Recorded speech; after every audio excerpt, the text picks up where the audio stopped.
Mucho gusto en saludar a cada uno de ustedes y qué alegría poder compartir este proceso formativo desde la distancia, pero también desde la cercanía que las plataformas nos lo permiten. Para esta sesión yo quisiera conversar con ustedes la democracia desde 4 puntos de vista. Para este primer video es importante pensar la democracia. ¿Cuáles son esos fundamentos teóricos para una comprensión crítica? ¿Y qué es lo importante en esta sesión? Lo primero que es importante discutir es qué es la democracia. No necesariamente desde una definición conceptual, sino desde la disputa conceptual a partir de elementos que sientan la base sobre el demos, pero que está condicionado con lo social, que está condicionado con lo político y con lo económico. Es decir, que es la democracia vista desde la relación que existe entre los distintos elementos. Por eso vea usted que es importante el tema de disputas conceptuales. Vamos a partir del hecho de que la democracia no es una concepción neutral, es una concepción que se ajusta según la realidad y no por ello deja de tener ciertos elementos base. Otro de los temas que vamos a discutir el día de hoy son las grandes tradiciones. ¿Cómo hemos entendido, cómo se ha aplicado la democracia? Desde un enfoque de liberalismo, desde la deliberación, desde la participación y desde una democracia radical. Elementos como la participación, como el diálogo, como el consenso en democracia le dan sustento a lo que hoy resulta ser tan necesario en nuestra realidad. Recuperar, fortalecer, reorientar instituciones desde un republicanismo, es decir, desde la cooperación, desde la necesidad de coordinación y desde la necesidad al mismo tiempo de que existan pesos y contrapesos funcionales y determinantes. El tercer gran tema que vamos a conversar va a ser la democracia y desigualdad. Vamos a entender algunas tensiones estructurales que no desaparecen a pesar de que la democracia continúa en evolución. Vamos a entender unos casos regionales en donde a mayor participación, a mayor involucramiento sociopolítico, la democracia en términos formales se instala, pero no necesariamente supera las desigualdades, no necesariamente sana las desigualdades. Y por eso es que el gran tema es pensar la democracia, no desde lo conceptual únicamente, sino también desde lo analítico. Y lo último es la ciudadanía y pertenencia. Es determinante entender la democracia desde la conceptualización de ciudadanía, pero desde una conceptualización no necesariamente teórica, sino estratégica, es decir, ¿quién es hoy ciudadano? ¿Quién no es? ¿Será que cumplir 18 años continúa siendo la única definición para ser considerados ciudadanos o no? Pues esos son algunos de los grandes temas que en este módulo, en esta sesión, vamos a comenzar a discutir. Empecemos entonces con qué es la democracia. Como les decía, no necesariamente desde una definición teórica, no necesariamente desde una extensa revisión o propuestas de distintos teóricos según momento histórico, sino desde las preguntas que hoy siguen abiertas para entender la democracia. Para entender la democracia, entonces, primero hay que preguntarnos quién es el pueblo. Y eso lo podemos entender desde una lógica de definición normativa, en el caso guatemalteco, desde definición de ciudadanía, que en el diseño institucional del Estado empieza a surgir desde las primeras constituciones partiendo de características socioculturales, desde características económicas, definitivamente desde características etarias. Pero la definición de ciudadanía o la definición del demos desde la lógica de una exclusión implica mucho para poder comprender más adelante el fortalecimiento de la ciudadanía. ¿Por qué? Porque entonces la pregunta sigue siendo política. Es decir, cómo se va a considerar a la ciudadanía, cómo se va a considerar al pueblo, muchas veces va a depender no de la propuesta, de lo que es la democracia, que se orienta mucho hacia la búsqueda de asegurar condiciones dignas para las personas, sino desde una definición política orientado al interés electoral, orientado a la necesidad económica, orientado a la lectura territorial que se tenga. Por eso es que ¿quién es el pueblo? Se sugiere en la lámina, la definición ha sido excluida históricamente, se ponen algunos ejemplos, a esclavos, a mujeres, a migrantes, a pueblos indígenas. Y entonces definir la democracia desde quién es el pueblo sigue siendo un elemento político que vale la pena escudriñar para interpretar. La siguiente pregunta es, ¿qué tipo de poder? Si vamos a hablar de una democracia directa, si vamos a hablar de una democracia representativa, directa en términos de que no hay un compromiso entre quien ejerce el poder y quien lo delega, porque hay de pronto una suerte de alta confianza, alto compromiso de quien ejecuta el poder, o en todo caso se necesita un elemento de representación que permita mayor participación a la ciudadanía y mayor control de ese ejercicio de poder a la población.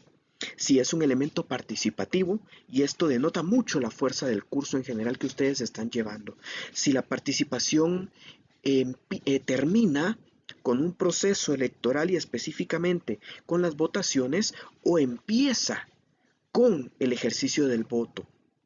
Son distintos modelos con implicaciones muy diferentes sobre cómo y quién decide. Y desde el elemento puntual, que vale la pena rescatarlo, como el relacionamiento entre el poder político y el poder social, entre el funcionario y la ciudadanía, se está relacionando hoy en día. Desde el republicanismo, las instituciones son determinantes. Y entonces cuando hablamos de democracia, es importante reflexionar sobre la calidad de las instituciones, la capacidad de las instituciones, la confianza y el alcance que se tiene hoy en las instituciones para justamente alcanzar la máxima de la democracia, que es asegurar condiciones dignas para las personas, escapando de un elemento político, escapando de un elemento analítico del poder. Incluso una siguiente pregunta, escapando de las condiciones de dificultad o de potencialización a esos intereses. Es decir, ya se vuelve neutral la definición, pero homologada dentro de la máxima. Entonces, una tercera pregunta es ¿bajo qué condiciones? Las condiciones materiales, las condiciones culturales, las condiciones institucionales que siguen siendo determinantes. Y es importante partir de la consideración de que la democracia no surge en el vacío. La democracia surge por una necesidad. Surge por una necesidad de bienestar. Democratizar los espacios surge por una necesidad de peligro de autoritarismo. La aspiración de la democracia surge por una necesidad de asegurar condiciones de derechos humanos. Es decir, la democracia no surge si no es por una necesidad. Vale la pena entonces preguntarnos cuáles son las necesidades que hoy se tiene y cómo se pueden alcanzar mediante un modelo democrático. Robert Dahl decía que las democracias reales son poliarquías. ¿Qué significa esto? Regímenes en donde, o mecanismos en donde se involucra un sufragio universal, donde hay elecciones libres, donde hay libertad de expresión, donde hay una información alternativa y donde hay libertad de asociación. El término de poliarquía como democracia integral nos permite analizarlo sin generar un elemento ideológico, sin caer en la dificultad de ideologizar a la democracia y entonces caer en ese círculo infinito de qué tipo de democracia, sino cuáles son las condiciones mínimas que debieran de ocurrir en la democracia, como bien lo propone Robert Dahl. Hay grandes tradiciones del pensamiento democrático, eso sí, cuando hablamos de democracia, desde un pensamiento liberal, propuestas como Locke, Madison, Rawls, hablan mucho de los derechos individuales, de esa separación de poderes, de asegurar en democracia el Estado de Derecho, pero luego también, y ninguna de ellas se entrecruza o ninguna de ellas viene a contradecirse. Me parece que es un modelo integral en donde debiera de considerarse varios elementos de esto. Luego viene un modelo o una tradición deliberativa en donde la propuesta por el diálogo es la premisa inicial de la democracia. Habermas siempre se propone preguntar qué es lo que mantiene unida a la sociedad. Hoy podríamos asumir que lo que mantiene unida es la necesidad de diálogo, la necesidad de consenso, es decir, analizamos la democracia desde un enfoque deliberativo. Luego viene una tradición participativa, propuestas como Paterman, Sintomer, que lo que sugieren es que la ciudadanía activa va más allá de las urnas, implica presupuestos participativos y no se refiere a un presupuesto en términos económicos, se refiere desde la propuesta de Paterman y la propuesta de Sintomer que la participación es un elemento constante dentro de la democracia. De nuevo, refirámonos al republicanismo como fortalecimiento institucional, como separación de poderes, como elemento de coordinación. Tenemos hoy en la democracia, pensemos en la democracia guatemalteca, la capacidad de encontrar instituciones que promueven la participación, que canalizan la participación, porque la participación sin acción es un simple discurso. Tenemos hoy esa capacidad institucional de reflexionar el republicanismo desde una suerte liberal, desde un enfoque deliberativo, desde un elemento participativo y lo más importante, desde la propuesta de la Clow y Moff, desde un enfoque radical, es decir, que la acción siempre nos lleve a un cambio. El radicalismo no en términos ideológicos, sino en términos de fortalecimiento. Esa es la propuesta que propone la Clow y Moff. Por eso les decía que anteriormente nos permite discutir la base propuesta de Locke, del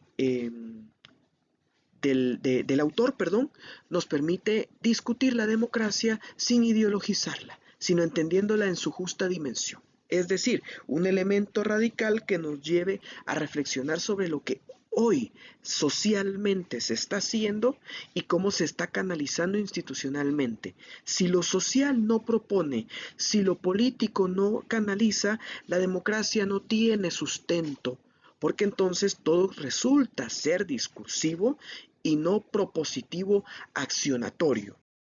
Y entonces ahí es donde comienza la problematización de la democracia.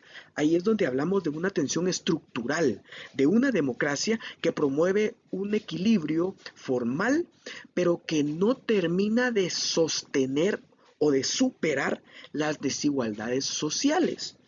Algunas paradojas democráticas que vale la pena. El primero, se entiende que es un ciudadano un voto desde un enfoque representativo, pero no todos tienen el mismo acceso a la información, pero no todos tienen la capacidad de ir a votar, pero no todos tienen la emoción para ir a votar. Entonces, ¿cómo entendemos que cada ciudadano representa un voto si no determinamos de definir conceptual ni programáticamente la ciudadanía? Es decir, hoy se tienen políticas públicas que no atienden de forma equilibrada las necesidades ciudadanas. Es decir, pareciera que desde la propuesta programática no se ve de la misma forma a la ciudadanía.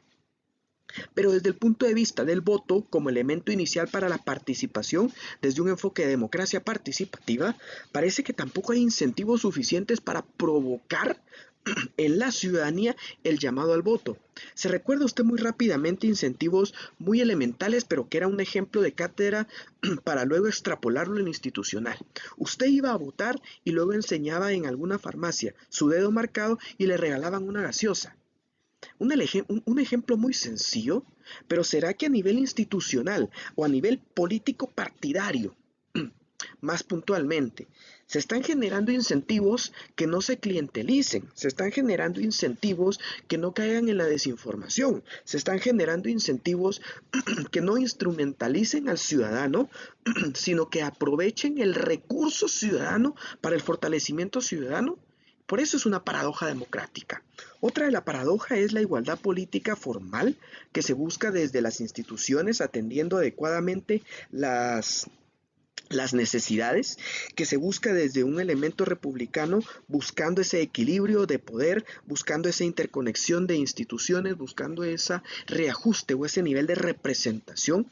La república como forma de vida es fundamental entenderla desde la lógica del fortalecimiento institucional.